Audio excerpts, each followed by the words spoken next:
जो आपका कैटलॉगिंग का मॉड्यूल है, आपने देख लिया रेट्रो कन्वर्जन, कॉपी स्टेटस देख लिया, स्टॉक वेरिफिकेशन देख लिया, जनरेट बार कोड बहुत इजी है इसमें।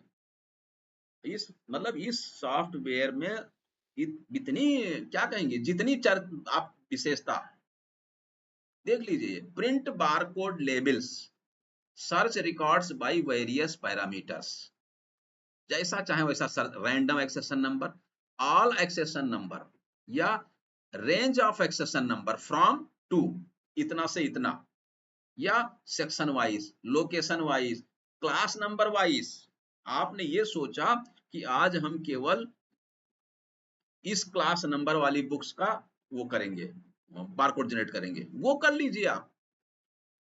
कलेक्शन टाइप से या करंट स्टेटस, जिस तरीके से चाहें आप उस तरीके से इसका सर्च करेंगे, वो पूरी लिस्ट आ जाएगी।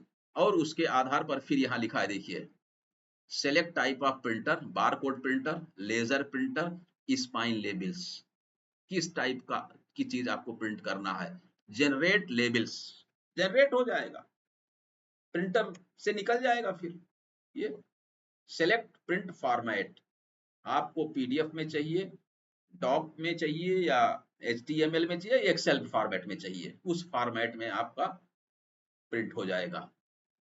ठीक है। अब देखिए डिजिटल फाइल्स मैनेजर, जो इसके बाद का है, digital files manager. This form is used to manage digital files uploaded with documents,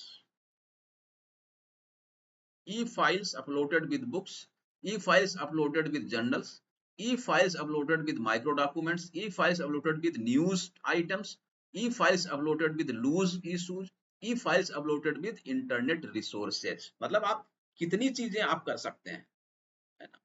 ये उसको सर्च करिए, उसका डिटेल यहाँ पर डिस्प्ले, ये अब देखिए,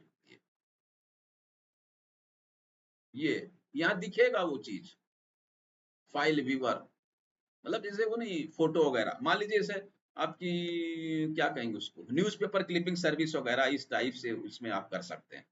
अच्छा, फिर आता है अपडेट होल्डिंग्स। हालांकि अभी आपने उसको उसमें देखा है कि अगर होल्डिंग्स को अपडेट करना है तो आप क्या करेंगे, कोई भी चीज है, एक्सेशन नंबर है ना, उसको डालेंगे, और उसका फिर उस पर्टिकुलर एक बुक की रिकॉर्ड को कुछ अपडेट करना है, मतलब वो कोई गलत आपका फीड हो गया, कोई चीज हो गई है, या जो पूरी होल्डिंग है ओवरऑल, वो कर सकते हैं आप इसमें, जो है edit copy details and press update, edit copy का डिटेल्स। भाई कोई चीज की कॉपी आपके पास 2 थी, अब 3 हो गई है, तो वो करिए और अपडेट कर दीजिए। फिर इसके बाद आता है ऑथर्स डायरेक्टरीज, डायरेक्टरी है एक।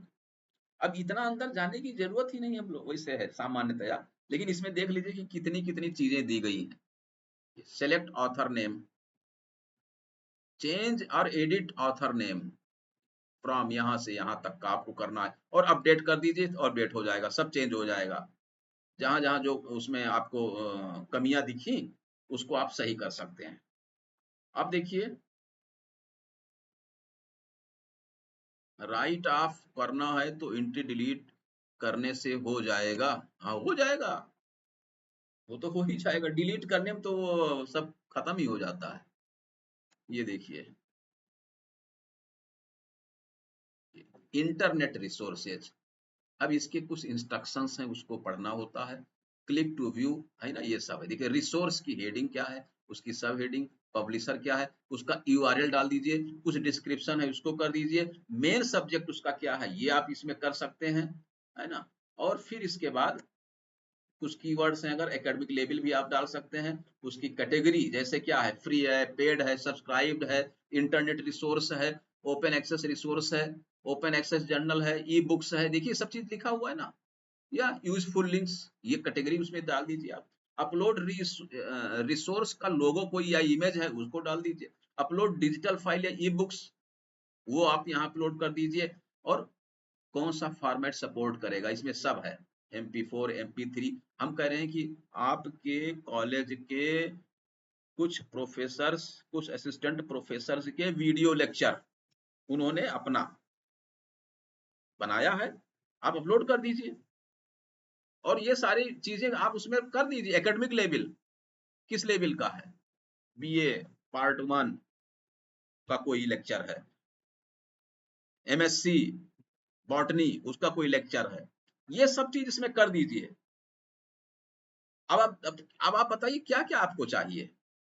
तो ये तो खैर इंटरनेट रिसोर्सेज हो गई, लेकिन जो आपका उसमें था डिजिटल फाइल मैनेजर, या आप इसी में जो रिट्रो कन्वर्जन है, इसमें आपको ये सुविधा भी है कि आप जिस चीज में जो चीज चाहें वो इस पर अपलोड कर सकते हैं। तो कुल सर, मिला, इंटरनेट रिसोर्सेज ऐड करने के लिए एनआईसी से अप्रूवल लेना पड़ता है ना? नहीं ऐसा तो नहीं है, ये तो पावर मिला हुआ है।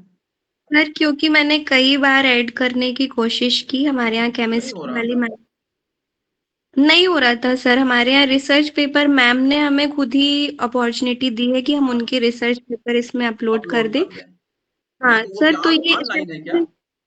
जी ऑनलाइन। सर। सर, ये एडमिनिस्ट्रेशन जो मॉड्यूल है वहाँ पर शायद ये इंटरनेट रिसोर्सेज अप्रूवल आता भी है, हाँ, बट मैंने कई बार करने की कोशिश की, उसने नहीं किया अपलोड। तो होगी मैंने होगी। पमनानी मैडम से पूछा था, उन्होंने हाँ बोला आपको एनआईसी अप्रूवल लेना पड़ेगा। हाँ, वो क्या है कि तमाम चीजें इसमें जो ये वाले होते हैं ना, यूआरएल वाली चीजें उसमें है। खास करके ये है कि ये कॉपीराइट का जो एक, खास करके जो डिजिटल कंटेंट्स है ना, इसमें कॉपीराइट का थोड़ा सा वो बहुत ध्यान रखते हैं हर व्यक्ति की, कुछ गलत ना हो जाए, है ना। जी सर। तो ओवरऑल आपका ये कैटलॉगिंग हो गया। अब कल हम लोग सर्कुलेशन जो मेन है, वो सीरियल्स वगैरह में कुछ नहीं, माइक्रो डॉक्यूमेंट्स, बिल प्रोसेसिंग और सर्च रिपोर्ट्स, ये सब कुछ ऐसी खास नहीं है। कल हम लोगों की सर्कुलेशन पे चर्चा होगी, थोड़ा सा वेब ओपैक देखेंगे, और ये जो डिजिटल लाइब्रेरी ये जो मॉड्यूल है इसको हम लोग देख लेंगे। और फिर कल के बाद हम इसको और एक दिन कंटिन्यू कर देंगे, जो अपना ओ एन ओ एस या इसमें जो चीज बचा रहेगा उस पर चर्चा हो जाएगी। आप लोग ये चिंता मत करिए कि क्या होगा या पूरा नहीं हो पाया, है ना, ऐसी कोई बात नहीं।